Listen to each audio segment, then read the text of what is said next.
हाँ भाऊ, बुलाया था तुमने, बताओ क्या काम है। हाँ बुलाया था। देख मैंने यहाँ तक पानी फेर दिया है, आगे का काम तू कर देना। ये पाइप जोड़ देना आगे जाके, ठीक है। अरे भाऊ तुम समझ नहीं रहे हो, मेरे को बहुत खतरनाक खांसी हो रही है। मुझे नहीं मालूम, पानी फेर जल्दी, चल निकल। अबे वहां का चले गए, इधर आना। हाँ भाऊ आया।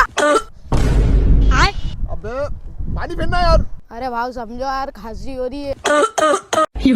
अबे मुझे नहीं मालूम, तू कुछ भी करके पानी फेर के आना, ठीक है। मैं जा रहा हूँ। भाऊ मेरी खांसी इतनी बढ़ गई, अब तो खांसी भी बोल रही है आपके साथ चलने का।